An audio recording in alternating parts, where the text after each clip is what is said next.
सासऱ्याच्या प्रेमविवाहाची सुनेला शिक्षा देत 7 पिढ्या समाजातून बहिष्कृत केल्याचा धक्कादायक प्रकार समोर आलाय।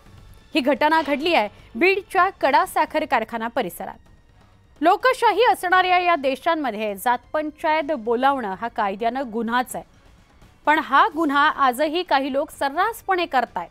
बीडच्या आष्टी पोलीस ठाण्यात हा प्रकार समोर आलाय। मालन शिवाजी फुलमाळी यांच्या सासऱ्यानं समाजाची परवानगी न घेता प्रेमविवाह केला, त्यामुळे त्यांना तेव्हा 2.5 लाख रुपयांचा दंड ठोठावण्यात आला।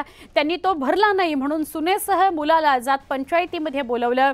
त्यांनीही असमर्थता दर्शवल्यानं पंचांनी या कुटुंबाला 7 पिढ्या समाजातून बहिष्कृत करण्याचा आदेश काढला।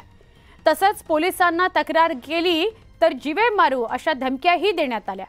या प्रकरणी 9 जणांविरोधात आष्टी पोलीस ठाण्यात गुन्हा दाखल करण्यात आलाय। पुन्हा एकदा जात पंचायतीचा मुद्दा समोर आल्यानं खळबळच उडालेली आहे। आता इथून पुढे जातीचे कसं असतं, पंचायत भरायला लागले, लोक पंचायत भरायला लागले। आता आम्हाला जातीच्या बाहेर टाकलेलं आहे। नाही आम्हाला जातीत न्याय नाही भेटलं, आम्हाला जातीत नाही घेतलं। आम्ही आमचं कुटुंब म्हणजे कोणी नाही, आमचं घर एक इथं कडा कारखान्यावर। इथं आम्ही सगळं कुटुंब सगळं कवा बी आम्हाला नाही न्याय मिळालं, आम्ही सगळं मरून जाणारे राखेल होतून।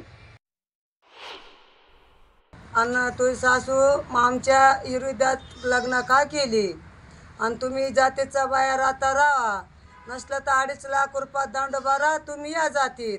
त्यासाठी तुम्हाला येऊन देणार नाही जातीत, तुम्ही 7 पिढ्या जातीचा बाहेर पडा। दंड न भरल्यामुळे फिर्यादी व त्यांच्या कुटुंबाला त्यांनी समाजाने जात पंचायत बोलून बहिष्कार टाकलेला आहे। त्या अनुषंगाने आष्टी पोलीस स्टेशन येथे सामाजिक बहिष्कार अधिनियमाप्रमाणे तसेच नवीन भारतीय न्यायसंहिता कलमाप्रमाणे गुन्हा दाखल आहे। सदर गुन्ह्यामध्ये एकूण 9 आरोपी विरुद्ध या ठिकाणी पोलिसांनी गुन्हा दाखल केला असून सदर गुन्ह्याचा तपास सध्या पोलीस स्टेशन स्तरावर चालू आहे।